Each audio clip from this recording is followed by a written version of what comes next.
Yes, guys, what's happening? Welcome back to the channel and welcome to another live stream. We've got a packed show as always. The latest transfer news with developments coming on Pierre-Emerick Aubameyang and the latest on the pursuit of Wesley Fofana as well as looking ahead to this Sunday's game with the tricky trip to Elland Road against Leeds United as we try and get back to winning ways after the disappointment of last weekend where we were robbed against Spurs. George should be joining me shortly, guys, but I'm just going to get stuck into it and get started. And obviously, in yesterday's stream, we discussed Aubameyang, and there's been some developments from that meeting that took place yesterday afternoon. Fabrizio Romano tweeting out not so long ago that Chelsea have almost agreed personal terms with Pierre-Emerick Aubameyang in the last 24 hours, but they've got no intention to pay crazy money to Barcelona. No way to close the deal for 30 million euros. So Barcelona are wanting 30 million euros. Chelsea want to invest around 15 million pounds. Otherwise, they could walk away from the deal. It's a work in progress. I think this is fair play. I don't think we should be held to ransom over this deal. Yes, Aubameyang's a good player, but this is someone that Barcelona, they need to sell really because they still haven't registered Jules Koundé yet. They need to raise money for the obvious financial issues that they've got. And we're not going to be held to ransom. They're asking for silly money. This is a player that they got for free about 7-8 months ago. So any money they get on him is a profit. Chelsea's bid is believed to be, Simon Phillips reporting that the bid is, I think the Chelsea's bid is 17 million plus 4 million or 5 million in add-ons. Hopefully a deal can be agreed. But yeah, at the end of the day, I think we've broadly agreed personal terms with a player. It's now just down to a fee. But yeah, it's good that we are prepared to walk away from the deal because we don't want to be held to ransom. We don't want to play over the odds for players. Particularly, it's slightly different with younger players, with a bit more promise, perhaps like Fofana, we might have to slightly overpay and whatnot. But when you're dealing with someone who's 32, 33 years of age, coming to the latter years of his career, you don't want to be splashing out big money. So I think it's fair. If we can, people think it's going to be around 22, 24 million euros total. It could be around that, but it's certainly Chelsea aren't prepared to pay the 30 million euros for Aubameyang. So again, this is going to be perhaps a bit of a hold up. I think eventually Barca probably will end up selling because they need to, because as Jules Koundé's not registered, they need to raise money. But I'm really pleased to see that Chelsea aren't just going to throw stupid money at someone who's probably only going to be here for, say, 2, maybe 3 years tops. So it's important that we're definitely not held to ransom over this deal. Texas Blue, big up, mate. 100% agree, mate. I think it's very important that we're signing players on our terms. I think we're in a strong negotiating position in regards to Aubameyang because at the end of the day, we've got a strong interest in the player. We've kind of set our cards out on the table. Yes, he's got years on the contract, but Barca, obviously, financial issues need to get themselves sorted out and need to raise some money. And with new signings still not all registered yet, Aubameyang, Xavi doesn't want to sell him, but at the end of the day, I don't think they're really going to have much of a choice in regards to Aubameyang. So maybe over the weekend, start of next week, there could be a little bit more movement here, but it's obviously promising to see that personal terms on the players' side are pretty much agreed. I think he's going to be moving from about 80,000 to about 160,000 per week, which is what I was seeing reported on Twitter, a doubling of the wages. Now, look, okay, it's 160k, yes, a lot of money, but it does slot into Chelsea's wage structure quite nicely. And we're not paying over the odds for Aubameyang.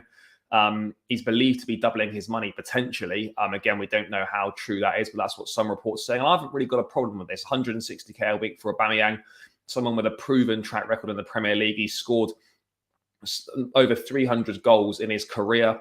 Scored wherever he goes. I think to pay 160 odd k a week, if that is correct, then I don't really have too much of an issue with that because at the end of the day, top players you've got to kind of pay top money for, and obviously he's probably taken a bit of a pay cut or a massive pay cut to go to Barca, and maybe Chelsea could be maybe a last big payday in his career potentially. But yeah, that's pretty much the latest on the Aubameyang deal, is the fact that the conclusion from yesterday's meeting is that Chelsea aren't prepared to pay over the odds. So no way they're going to pay the 30 million euros that Barca want. Fabrizio saying that Chelsea want around 15 million. Simon Phillips reporting that The bid's believed to be 17 million plus 5 in add-ons. Just doing some quick maths there, that takes it up to around the 22 million mark, which is roughly, I think, what Chelsea are prepared to pay for it. So it's very much a case of sort of staying tuned with this one, just whether a fee can be agreed. And it's important that Chelsea stick to their guns on this. And Barca could be using this as a tactic to try and get as much money out of Chelsea as possible, potentially. But I think if we threaten to walk away, a deal probably will get done because Barca do need money. But yeah, that is the latest on the Aubameyang deal from that meeting yesterday. So Chelsea not prepared to pay over the odds, and a bid has gone in of around 17 plus 5 add-ons. So we'll have to wait and see what happens in regards to that deal. It's certainly not going to be done before the Leeds game on Sunday, I wouldn't have thought. But again, in football, you do never know. But moving on to another player who obviously Chelsea is strongly linked with, and that's Wesley Fofana. Again, we had it earlier this week that, Fofana felt annoyed that he felt disappointed that he'd been let down in terms of the fact that he feels that Leicester have received an acceptable offer for him. He wants to go.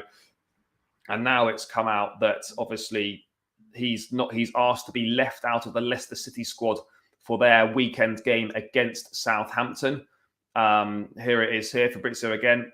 Fofana has no doubts since 1 month ago that he wants Chelsea. It's his dream move. Full agreement on personal terms has been reached a few days ago. We're just waiting for the new bid. Fofana's asked Brendan Rodgers to be left out of the squad for the Southampton game, and that's been confirmed. I feel this is another big step forward in this now.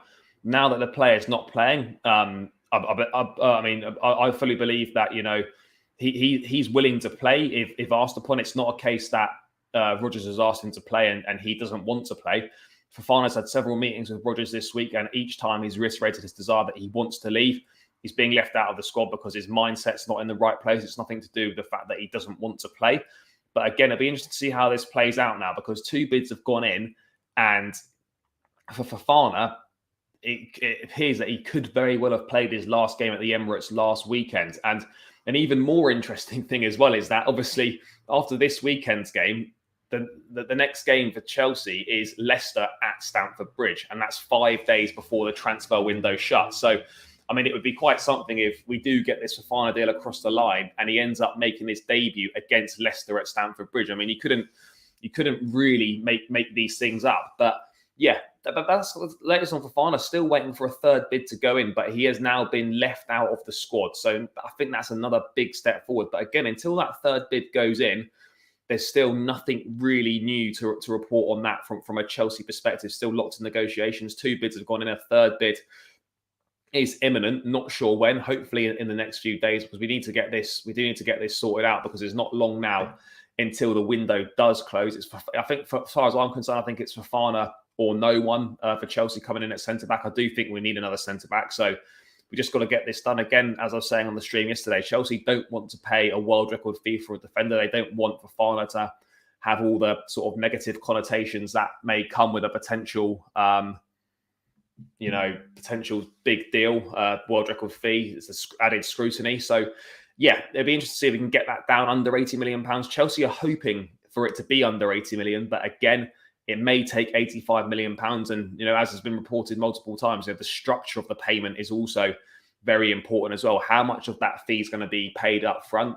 How much of the add-ons are going to be attainable? And what percentage of the add-ons are going to be sort of quite a big ask? So again, there's still a few things to iron out.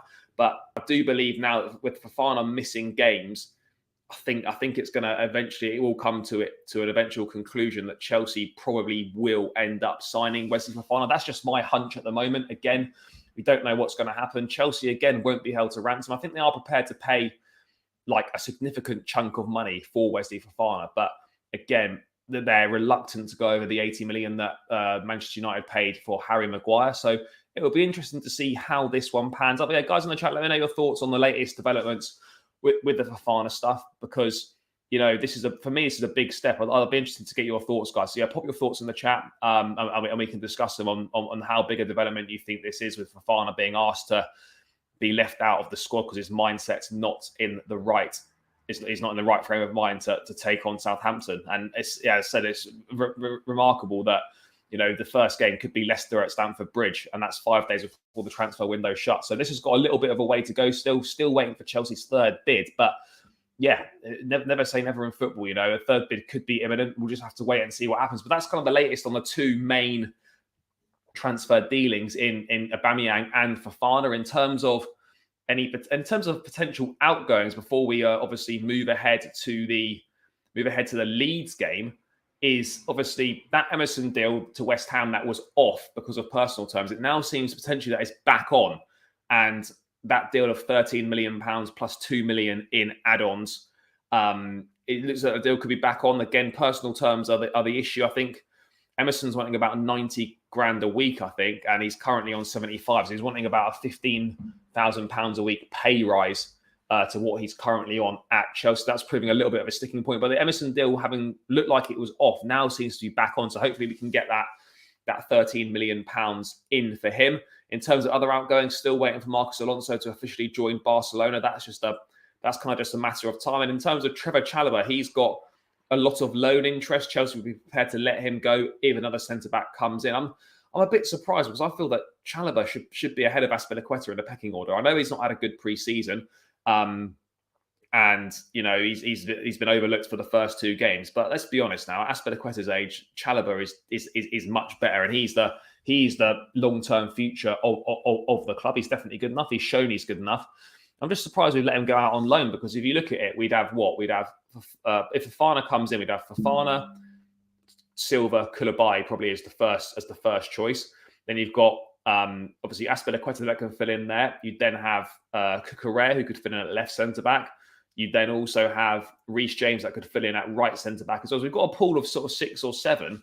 So I think there's room for Chalobah there. I think Chalobah should stay and fight for his place. But ultimately, the club think it's right to let him go. Then it's right to let him go. But there's plenty of games for Chalobah to play this season. So I would be disappointed if he ended up going out on loan just for seemingly not really any reasons at all. In terms of I didn't do anything wrong last season. He played really well when he played last season. He was great. He was great in the cup finals and stuff. He's played really well. Yes, he made a few errors towards the back end of the season, but he's still a young player, and that's to be expected. So I'm really surprised that he seems to be suddenly, after a breakthrough year last year, seems to be deemed surplus to requirements, which is strange. Inter Milan, a potential rumoured club for him to go on loan to.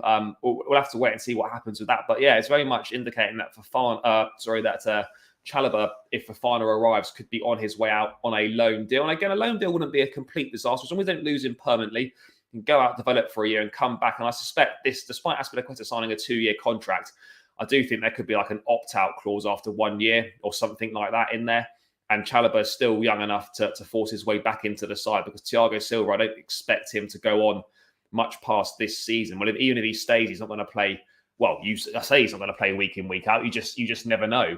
The guy just is phenomenal. But there is space for Chalobah there, and I just feel it's a bit of a shame if he ends up moving out on loan, because there's definitely a possibility for him to have a big impact this season. But in terms of the outgoings, I think that's pretty much it, really. Those are the main ones. Emerson, Chalobah potentially on loan, and Alonso still waiting to join Barca. But yeah, in terms of other players, nothing new on Christian Pulisic, nothing new on Hakim Ziyech or Callum Hudson-Odoi, the trio of attackers that are potentially looking for a way out. Personally, I don't think all three will be allowed to leave. It depends, obviously, who we bring in. If we can get Aubameyang and Gordon in, then obviously, I don't think it's a problem if Callum and Ziyech leave. All three, you might be a little bit light potentially, but yeah, if it was Pulisic, Ziyech and Cho out, obviously it looks like now it's going to be a couple of them on loan and maybe Ziyech on a permanent. And we got Gordon and Aubameyang in. I don't think that's a total disaster on that front. Let me just bring a couple of things in the chat. Hope we get Aubameyang in next week for Leicester as well. That would be ideal. I mean, there's not long left now, so I'd like to think that we're pretty close to an agreement on the Aubameyang front, just a fee to sort out. So I'd like to think that we could get that done and get that accelerated over the weekend. What we got here, Dexter, big up. Fofana's deleted tweet suggests he didn't ask to be left out of the squad. As per his presser, it was Rodgers' decision. I'm not sure I believe the reports read Trev. Yeah, I mean, it's at the end of the day, whatever it is. I mean, some people reporting Fofana asked to be left out. Others saying it was Rodgers' decision. At the end of the day, Fofana's being left out because his head's not in the right space. And I think that's a telling sign that he wants this Chelsea move. But it's important to emphasise that under nothing's come out to suggest that Fofana is refusing to play. That is categorically untrue as it stands. If something comes out suggesting that, then obviously that's different. But as it stands, Fofana, after meetings with Rodgers, there's been an agreement, or Rodgers has decided, or Fofana's told him, whatever it is, that Fofana will be left out of the squad. So hopefully, again, there'll be some developments with that as well. But moving ahead to the Leeds game, as Daniel said in the chat, Kante and Kovacic are both out for the Leeds game. Obviously, Chelsea heading up to Elland Road. I will be going up to Elland Road, actually, for the game, making my first trip there. It's a bit of a trek, but I'm looking forward to joining the away fans there for a big day out up to Leeds. So I'm looking forward to that one. Tricky start. It's a tricky tie, Yes, we've had a good record against Leeds. We tend to do well there. Mason Mount obviously always scores against Leeds, it seems. We won there last season. I think we had goals from Lukaku, Mount with a pretty decent banger in the first few minutes. I think we won maybe 2-1 or 3-1. Some people in the chat can correct me if I've got that wrong, but we have got a good record against Leeds. Obviously, Leeds started well. I believe they've got 4 points from 2 games like ourselves. I think they beat Wolves and drew with Fulham. We've also got 4 points from our opening two. So it's going to be a tricky game. Leeds have invested well over the summer as well, but we do well there. And I think that Thomas Tuchel, despite his red card last weekend, I think he's set to feature on the touchline. There's been nothing as of today to suggest that Tuchel is not going to be on the touchline for the Leeds game as it stands. So it looks like Tuchel's going to be on the touchline, which is obviously a massive plus for us. Of course, I'm not saying we'd struggle without him, but yeah, it would certainly be a big plus to have Tuchel on the touchline. A bit of a concern with the injuries, particularly in midfield now as well, with no Kovacic and no Kante. Tuchel confirmed that Kante is likely to be out for a number of weeks, which is a real shame. But I think the key for the Leeds thing, and also Brozier's out injured as well. He's only out for a few days, and Pulisic's a doubt with some pain in his Achilles as well. I'm not sure he would have started, but he probably would have certainly featured from the bench. I'm just going to bring up a few quotes from Tuchel's press conference, because there's a couple of things that I definitely agree with. In terms of what he's saying about Leeds United, he's saying that he expects a high-intensity game, high-pressing team, and a very emotional stadium. Atmosphere will be fantastic at Leeds. Fantastic game last season at Elland Road, scored very early, dominant and effective in front of goal. The red card played into our hands. It's a team who loves the chaos, a high acceptance for mistakes. They don't get frustrated, chance to counter press. We have to be well aware to manage our expectations, our level of acceptance of mistakes. So it's going to be a tough game. Leeds are a decent side. They're not like amazing or anything like that, but they've brought in some good players this summer. Rodrigo getting some goals early doors as well. They've picked up a couple of decent results. I don't expect them to struggle like they did last season. I expect them to kind of be mid-table, but Elland Road's always a tricky place to go to. But having said that, our away form is exceptional in the Premier League. It's very good. It was very good last season. We started with a 1-0 win at Goodison, and Elland Road is a ground that we tend to do very well at. But all the same, we've got to come out the blocks fast. We've got to make a good start and do what we can. Really, it will be interesting. I'm looking forward to it, but it's going to be a tough game, and it'll be interesting to see if we can, replicate that level of performance that we had against, obviously, Tottenham at Stamford Bridge. Now, I've kind of had feelings that were actually backed up by Tuchel in the press today. I'll bring them up on the screen shortly. That can we deliver that same level of performance that we delivered against Tottenham? Was that just because it was a London derby and it was the first game of the season and there's a bit of extra spice and we just raised our game a little bit more? Can we do that week in, week out? That is the big question. And I think that's exactly what Thomas Tuchel was alluding to in the presser. Here, this is it here, saying that it's one thing to perform in one match, a derby, an emotional match. Now to repeat it on a high level. These are the next steps with the guys who played. The process is not finished, and I think that's absolutely correct. It's tough. It's as I say, it's not. I'm not saying it's easy in a derby, but everyone's up for a derby game. Do you know what I mean? Like, there's that extra spice. The fans are up for it. But to repeat a high level week in, week out, that's the next step that we've got to take, because these players have shown, and that performance have shown, that we can perform to a very high level and play some very good football in the system we've got with the players we've got. The big thing now is, can we unlock that on a consistent basis? And as Tuchel was saying, are we going to find that extra bit of performance, that we had in a derby? Because as I say, performing in a derby, it's not easy, but you're bang up for it. This is going to be a tough game away from home, and we've got to repeat it on a high level. And as he's saying, those are the next steps. That's the next steps we've got to take, is can we do this on a consistent level, sort of week in, week out? That's the tricky thing. I don't want to say we can't do it, but, I just worry perhaps a little bit that we may well revert back to sort of a similar performance that we put in against Everton. Like, can we raise our game and go again? I mean, I think we're quite lucky to be in a unique situation at the moment where, for the start of the season, we're having sort of 5, 6, playing once a week. We're playing Saturday, Sunday, or Saturday, or whatever it is. And that continues for the next game as well. So having 4 or 5 days off between games, it's a lot of time to prepare before, obviously, we start playing midweek. Obviously, after next weekend's game against Leicester, it's in Southampton in the midweek on a Tuesday. And it's a pretty hectic schedule with the Champions League starting up again, as well as domestic cup starting in the build up to the World Cup. So it's important to take advantage of these games where we're only playing sort of like once a week, and to maximize the points that we're looking to get. I'm just going to bring up something else. And then Tuchel, obviously, again, talking about needing a number 9 as well. I mean, that's the big thing that we talk about. Obviously, Kai Havertz is a discussion point. Everyone kind of that tunes in regularly sort of knows my thoughts on Havertz. Not clinical enough in front of goal. I feel he doesn't offer enough. But it's an interesting thing, do Chelsea need a number 9? I mean, guys, I'd like to know your thoughts in the chat on this. And also, by the way, guys, if you please continue to smash the likes. We're nowhere near enough likes on the stream so far compared to the amount of people tuning in. So please do smash that like button, people. It really helps me out. It takes you seconds. It helps spread the stream in the algorithm so we can get more people tuning in. And more importantly, guys, please do smash that subscribe button as well. We're on the road to 2K subscribers now. So every subscriber helps. So if you're tuned in now and you're not subscribed, please do click that subscribe button and help me out. It would be greatly appreciated. But in terms of a number 9, as I said, let me know in the chat, guys, if you feel we need a number 9. It's a difficult one for me because, we've gone down the route of having a number 9 last season with Lukaku. It didn't work out. We've tried various number 9s a lot over the years. And it seems now that we're not really going with a out-and-out number 9. We've seen, teams have a lot of success not playing a traditional 9 like Manchester City last season. Liverpool don't really play with a traditional 9. Obviously, City have now brought Haaland in.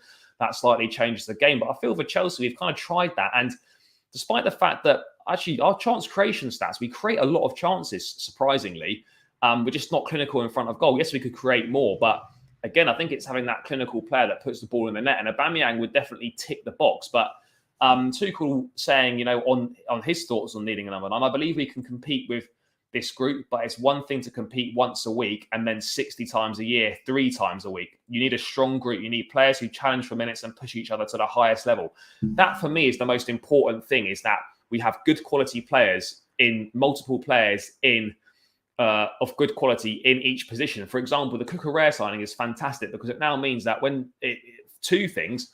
It's a top player that comes into the club, which is spot on. And also, it means now that there's kind of less pressure on Chilwell to rush himself back, which is important after a long-term injury to just steadily build yourself in. And it also means that there's going to be no levels of complacency because Chilwell knows that if he doesn't perform week in, week out, that Cucurella is just going to take his place. And likewise, Cucurella knows if he doesn't perform to a high level, Ben Chilwell is going to be there, chomping at the bit to take his slot. So it keeps people on their toes. It keeps that level of performance high. So that the need for a strong group is really important, which is why I think even if people feel we might not need Aubameyang, I think we need a strong group. And he carries on saying, so it doesn't come down to just tactics and team spirits.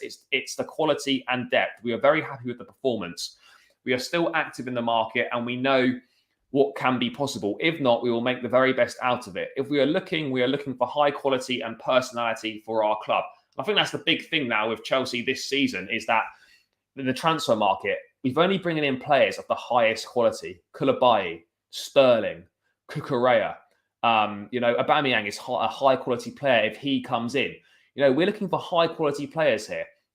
And that's the big difference. And also not kind of being bullied in the market, not paying more than we think is adequate for a deal. That's the most important thing here. And the number 9 is interesting because I think we do need a number 9, someone that could score goals. It very much looks like this season Tuchel seems to be at the moment going with a sort of a 3-4-1-2 with Mason Mount sort of playing behind the front two of Sterling and Havertz and then dropping deep to make a 3-man midfield when we're defending and whatnot. But yeah, I think we just need a goal scorer up there. Sterling, for all his ball carrying ability and what he brings to the team, he's not the most lethal finisher despite his goal scoring numbers. He does miss a number of chances.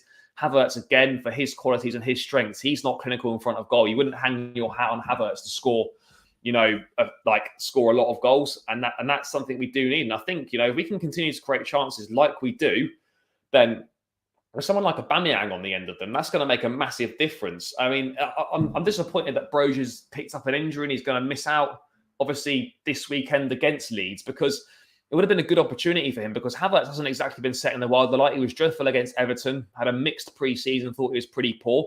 Admittedly, against Spurs, he improved. Again, he missed a couple of chances which he should be sticking in the back of the net, which is really frustrating.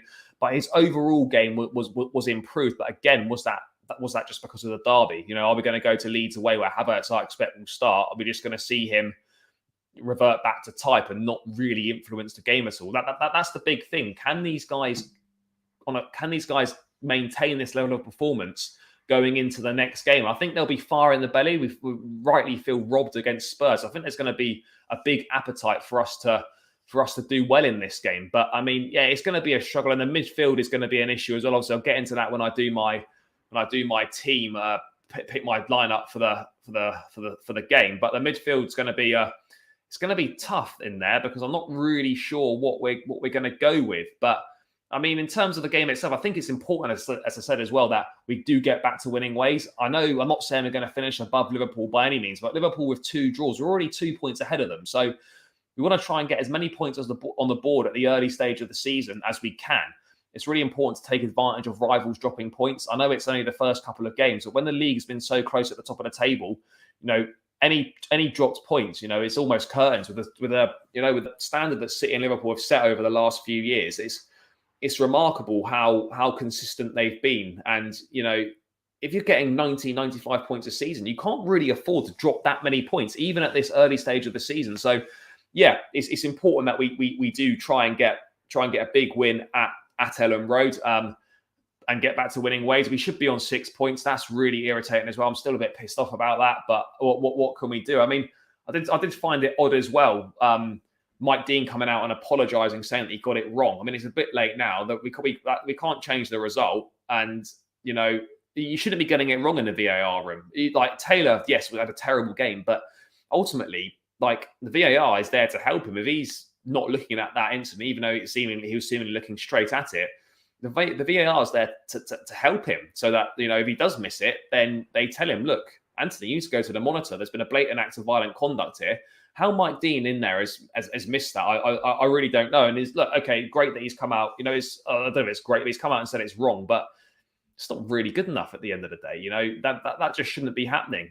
That's something you'd expect like a Sunday league referee to get right. So yeah, I think it's a bit of a cheap apology. It doesn't really mean anything, because at the end of the day, we're not getting our 2 points back. So it's kind of worthless. But the whole point of the VAR being there is so that these errors aren't made.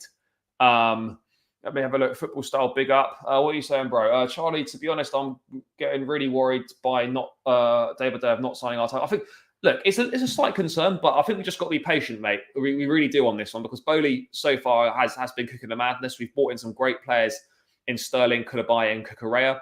We've brought in some phenomenal young talents as well for the future in Chukwuemeka, in Slanina, in Casadei from Inter, and obviously Amari Hutchinson as well. And players will come in. These deals of this magnitude and this amount of money, they take time. It's frustrating as a fan, but they do take time. It is annoying, but I do fully expect Fofana to come in at some point next week, hopefully. And I think Aubameyang will get done as well, providing we can sort of agree a fee with Barca. Because if we do walk away from the Aubameyang deal, I'm not really sure what route we're sort of going to go down. Do we go back to Cristiano Ronaldo? I don't really know. If we pull out of the Aubameyang deal, I don't really know what targets we're looking at. And I think it is important that we do add someone to that front line, because we need a centre forward, or we need a goal scorer. It's an interesting one. I've seen a lot of Chelsea fans talking about Ivan Toney at Brentford, and I think he'd be good for us. Obviously he knows the league. He's a handful. He's a physical presence. He's a completely different profile at the top end of the pitch that we don't have. Someone that we can ping balls into. That's one thing with Chelsea that I don't quite understand is when we're playing kind of Sterling through the middle and whatnot, we put so many balls into the box through Reece James, through Cucurella, etc. why are we putting so many balls into the box when we don't have a physical presence or a target or like a big target up front? Sterling's not going to win a lot of balls in the air. So I don't really understand why we do that. But at the end of the day, I wouldn't be against Eve Antonio at all. I'm sure Brentford would demand a lot of money for him, but I think he'd be up for the move. He wouldn't have to move house or anything. Brentford to Chelsea, not far. So yeah, I mean, I don't know if there's any really concrete rumours in that, but it will be interesting to see what route we go down if Chelsea do pull out of the Aubameyang deal. Any chance of Dumfries? That seems to have gone rather quiet, Kofi. But again, never say never. But for me, I think now with the fact that obviously Reece James is the first choice right wing back, with the emergence of Loftus-Cheek being able to do a solid job there and still having Azpilicueta on the books, who can fill in there in an emergency, I think the need to bring in a new right wing back probably is kind of dropped down a little bit. I think it's something we'll look at perhaps in January, maybe, or certainly in the next window next summer. But I think right now the main priorities are centre back, a forward player, and possibly someone in the midfield as well. Do I think we'll buy a midfield player? I think I'd like us to get a midfield player, but I don't know if we will or not. For me, it very much looks like we're waiting on De Jong. Casemiro has obviously gone to Manchester United. There were kind of a couple of loose reports saying that Chelsea maintained an interest in him, but I'm not sure how true they were. I think we do need a midfield player, given the fact that Kante and Kovacic seem to be made of glass. Like, you can't rely on them to be fit for the vast majority of the season. And that leaves us quite short in that. It leaves us Jorginho, Ruben and Conor Gallagher. Like, we need more options in there for sure. So I would like to see Chelsea sign a midfield player. If we do or not, I'm not really sure what's going to happen. Daniel, in terms of news on De Jong, nothing really. Nothing's changed. Just waiting for him to make a decision. Chelsea are prepared to pay the money to bring him here. If he does leave Barcelona, it very much will be for Chelsea. But at the end of the day, the player's preference is to stay at Barcelona. So I don't know what else we can do really, other than wait. The Barcelona ultimatum for him was to take a 50% pay cut, or you need to leave. I don't know if that stance has softened or not, but we are essentially still waiting for a De Jong decision. So like that's where we're at on that one, and we haven't really been linked to any other midfield players. What do I think will happen next week? I think we'll sign Aubameyang, and I think we'll probably get Fofana across the line as well. In terms of other signings, I don't really know. Anthony Gordon, it seems to have gone a bit quiet after 2 bids rejected. I'm not sure what the club are thinking of with that one. De Jong I've just covered, and yeah, there doesn't really seem to be that many others that we're linked to. But I'm sure, if we put out the Aubameyang deal, some more names will come out of the woodwork. Aubameyang is a priority target, but they must know that, if this deal is not possible, they will have other names on the list. So next week could be an interesting week, but I think that Aubameyang, at least one deal should be done next week. Whether that's Aubameyang or Fofana, ideally both. But yeah, guys, let's get into the predicted lineup for the Leeds game. I've gone with what I think we're going to go with again. 3-4-1-2 formation. That could again change to a 3-4-3. It's quite fluid, quite versatile. But by the way, guys, before I get into it, almost 60 of you in here now, which is good numbers. So please do continue to smash the likes. There's nowhere near that many likes, so please do get those likes up. And guys, please subscribe to the channel as well. Would really appreciate all your support as we head towards the 2K mark. So if you could continue to subscribe if you haven't done so already and you are tuning in, it would be great to welcome you to the community and have you subscribe to the channel. So please do that, people. Let's move into the team then. Obviously, Edouard Mendy is going to start in goal. I don't think there's too many things to say about that. I feel that he's had a strong start to the season. So yeah, I see no reason for him not to start. He's obviously Chelsea's number one. Yes, his distribution could get a little bit better, but I thought, he had a good get. He kept a clean sheet against Everton, made some good saves. And in fairness to him, the 2 goals against Tottenham that went in, there was nothing he could do about either of them. He was blindsided by Richarlison for that goal, was kind of standing in his eye line, couldn't really see where the shot was going. And then for the Kane header, there wasn't really anything he could do either. So Mendy definitely to continue between the sticks. Now, this is where I'm a little bit torn. Obviously, we definitely know that 2 of the 3 to play in defence are going to be Thiago Silva. And certainly, whilst we're playing only once a week, Silva's definitely going to start. And he's had a phenomenal start to the season. Thiago Silva and Koulibaly are definitely going to play. Now, for me, this next one is interesting because you would expect that Reece James will revert to right wing back and Azpilicueta will come in at right centre back. But again, I would rather play Chalobah. But it's clear to me at this point in time that Azpilicueta for Thomas Tuchel is obviously ahead of Chalobah in the pecking order. Guys in the chat, what do you think? I think it will be Aspie. Would I play Aspie? No, probably not. But at the end of the day, I think it is going to be Azpilicueta. I can't see Reece James continuing at right centre back with Ruben Loftus-Cheek out at right wing back, as well as it worked against Tottenham. I think that was very much a match specific formation because it was Tottenham and he wanted to contain Heung-min Son. So I can't imagine Reece James will continue at right centre back, but you just never know. But given our shortage of options in midfield, I'd be surprised if Ruben continued there. So aggressively, it is gonna be Azpilicueta going in there. Oh, not at right wing back, into the back three. Guys, let me know in the chat your thoughts. Do you think it will be Azpilicueta? I mean, I would rather Chalobah play, but Chalobah doesn't seem to be in favour at the moment. So I think if we're going to revert back to that old back line, I think combined age of almost 100 and Silva, Azpilicueta and Koulibaly. In terms of the fullbacks or wing backs, or should I say, I think that's going to be obvious. Reece James will be reverted to right wing back. And after his sort of poor performance against Everton, where he wasn't up to his usual standards, Reece James was absolutely phenomenal against Tottenham, showing why, for me, he's the best right back in the league. And he's one of the best in world football, for sure. One of the best on the planet. The guy's got absolutely everything. So I think he will revert to right wing back. But there's a small part of me that thinks we could go with the same lineup against that we had against Spurs at the back. But yeah, I think James plays. And then left side, I think Cucurella, who had a fantastic full debut.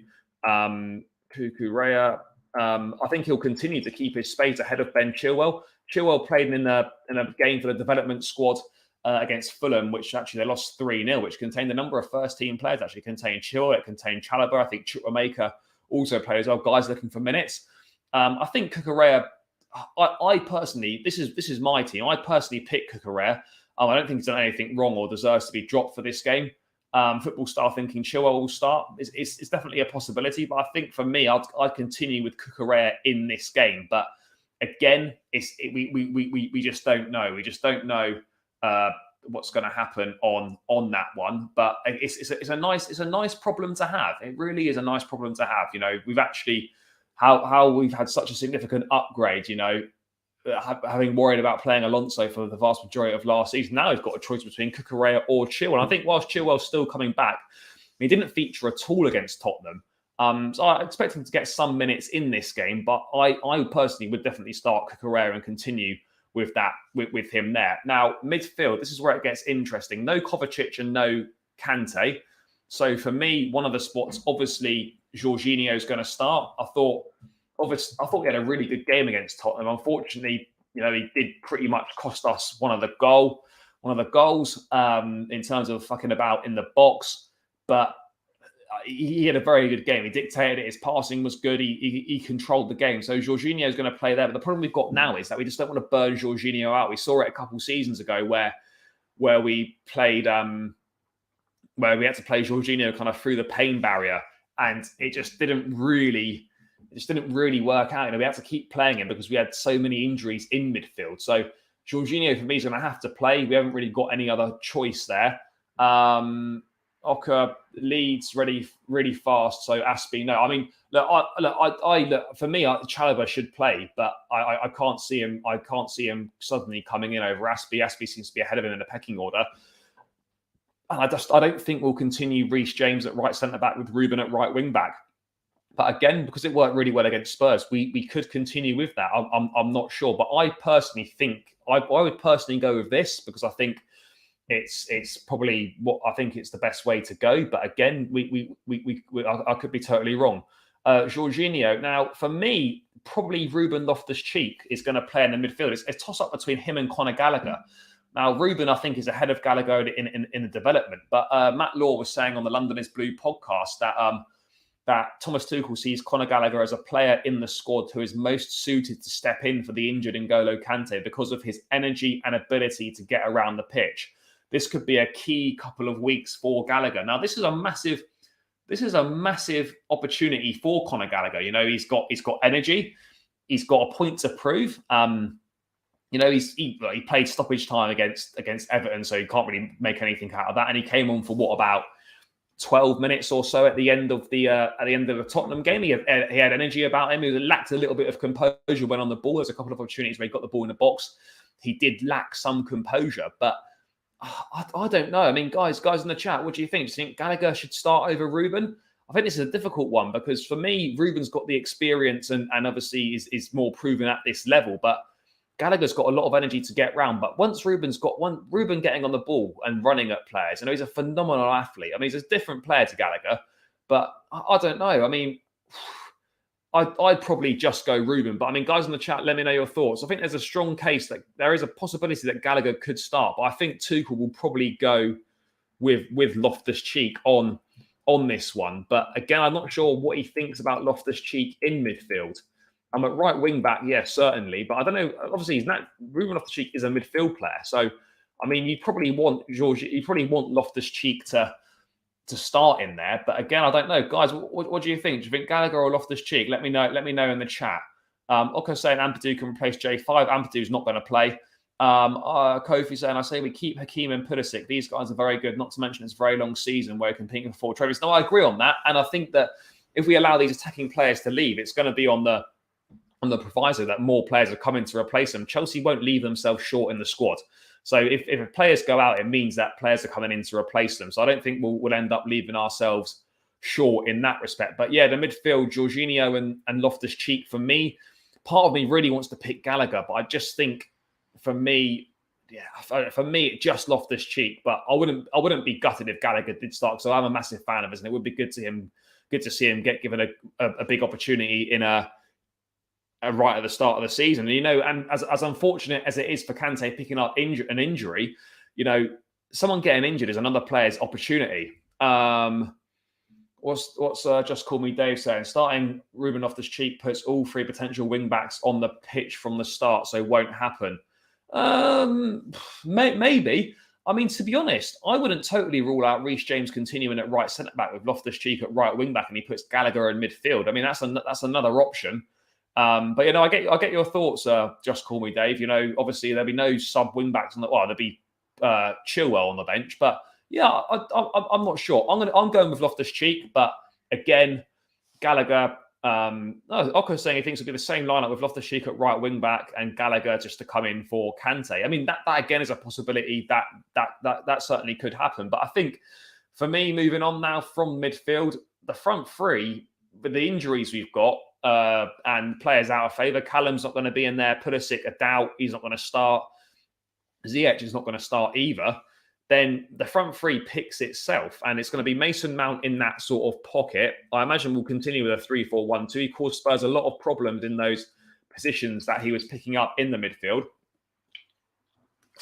Excuse me. And I really liked him in there. He was a lot more influential, picking up dangerous positions, getting on the ball, playing good passes. It was a good performance from Mount, and it was a vast improvement from the Everton game where he did struggle a little bit. So this is more suited for him as well, just playing behind that front 2, and he can drop deep into midfield as well to make a 3 in there also. So I think it really suits him, Mason Mount, playing in that position. I'd like to see him play there a bit more. I'd also like to see Conor Gallagher play, because yes, he can play in a pivot, but his position would be perfect. That Mount position that we've got on the screen, that would be perfect for Gallagher. So I would love to see Gallagher get an opportunity there at some point, but I think Gallagher's just going to have to take the minutes where he's given them and do what he can. But yeah, obviously Mason Mount's going to play in there. He has a very good record against Leeds, always seems to score against Leeds, so hopefully he can continue that momentum. But yeah, moving into the front 2 then, it's obviously going to be Raheem Sterling and Kai Havertz again. It's a shame that Broja is injured, but Sterling's definitely going to play on that in that front 2 along with Havertz. And I've been really impressed with Sterling's start to the season. It's disappointing that he's not managed to score yet. He was very good against Everton. He was great against Tottenham as well. He probably should have scored when Ruben took it into the box, and Sterling kind of a couple of dummy shots and then just put it over. Those are the sort of chances that he needs to be putting away. But yeah, he's had a very promising start, and he will cause that Leeds backlines a lot of problems. You know, he's so direct, taking players on. He can beat a player. He's going to be really important for us this weekend. And then obviously we've got Kai Havertz as well. Now, this again is another big opportunity for Kai Havertz. Havertz is a notoriously slow starter to seasons. You know, he doesn't start the seasons, tends to start seasons well. He doesn't get very many goals in the first half of the season. He improves a bit in the second half of the season, but this is another big opportunity for Havertz, and you just feel he's got to get on the score sheet. You just feel he has to, because you know we need that. We need it. We really do. But I mean, I'm not sure what we're going to get from Kai Havertz, but at the end of the day, you know, all we can do is hope for the best with Kai. But ultimately, it's down to him. He's got to put a performance in. We've got to see more from him. A bit more physicality, a bit more decent link-up play. Havertz is actually good in the air. So if he can get some balls into the box, hopefully he can get his head on them. But we just need, I think he needs a goal for his confidence. That would really stand him in good stead. It really would. But I think it's going to be Havertz and Sterling up top, obviously, with Mount in the middle. I mean, to be perfectly honest, guys, there's not really going to be that many changes from the Spurs team. Let's have a quick look at this. So I do remember that Fabrizio said if Gordon didn't come to Chelsea there as a Villarreal player, Jeremy Pino is another one, a young winger at Villarreal that Chelsea potentially looking at. So if Gordon wasn't to come, I think that would be an alternative. But I still think that the number one choice is Anthony Gordon, but it has gone a little bit quiet on that. But yeah, guys, I think that's my team I'd go with. Again, I can fully understand that there could literally only be one change, and they might stick with the same lineup, and literally just Gallagher comes in for Kante. But I feel Loftus-Cheek will probably go into midfield, and Reece James will go to right wing back. Because Leeds have got a bit of pace about them, but I don't think there's like any standout players that you think, oh shit, he's dangerous. So yeah, that's the team I'd go with. But equally, I can see it being exactly the same with obviously Conor Gallagher coming in. Guys, still almost 70 of you in here at the moment, so continue to smash those likes. Let's get those likes up. We'd really appreciate it. So keep on smashing the like button. Nowhere near enough likes still. You're doing well, guys, but you can definitely do better. Let's get those likes up. And more importantly, please subscribe to the channel as well, guys, if you haven't done so already. We'd really appreciate your support. It would be great to have you as part of the community we're building on the channel here. So please do subscribe to the channel if you haven't done so already. And I've asked very nicely as well. So yeah, if you could just click that subscribe button, that would be absolutely fantastic, people. So please do that. Yeah, so moving away from, that's my lineup I'm going with. I'm just going to have a quick look now if any more news has come through, guys, on this. Any news whatsoever. But yeah, guys, let me know your score predictions, please, in the chat. I will give you my score prediction very shortly. But yeah, guys, put your score predictions in the chat. Apparently, so just one thing to bring up here from Tom Roddy in the Times. Wesley Fofana's Leicester City teammates have made dressing room jokes that refer to Fofana moving to London amid Chelsea interest, and Brendan Rodgers reached the conclusion that he would leave a defender out of his squad to face Southampton. So, I mean, I don't know how true that is, but apparently Fofana's teammates making jokes. Yeah. So, and also Fabrizio saying in the last hour, it's not just the Aubameyang deal to Chelsea. Talks are progressing well also for Memphis Depay to Juventus. So Barca want to register Koundé as soon as possible, will then focus on Alonso. So and a new right back. So it looks like they could be getting Depay and Aubameyang out so they can register Koundé and bring in Alonso as well. Just call me Dave, going for a 3-0, a 2-0. I'm going to stop sharing. Let's get that off there. Yeah, I think...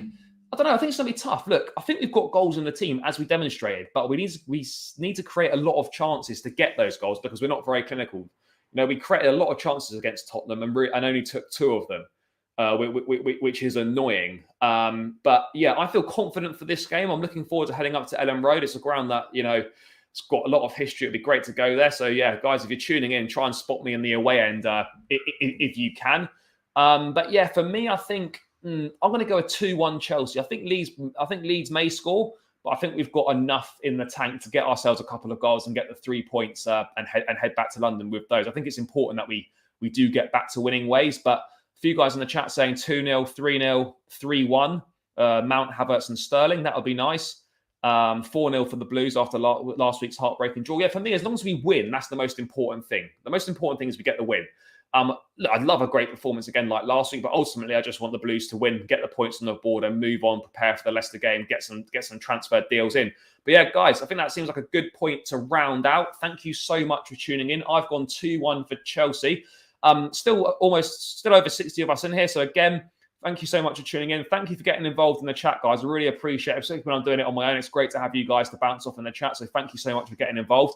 Please continue to smash the like button, guys. Would really appreciate it on your way out. Smash that like button. And please do smash that subscribe button as well. Would really appreciate it. So please do click that. Guys, I will be back on probably Monday lunchtime now, because heading up to the Leeds game on Sunday. I'll probably do a match day vlog there as well. So please do look out for that as well. First vlog of the season. So you can have a look at that when it comes out Monday at some point. I'll be back on Monday with some transfer news and a Leeds match review as well. So, guys, until then, take care. By the way, if you're tuning in now, I'm about to go and jump onto Lawrence's stream. So head over to his channel, guys, and I'll be on there as well with Pice and Craigo. So if you boys want to come in, if anyone wants to come and join in, then come and watch us over on there. But yeah, guys, thank you so much.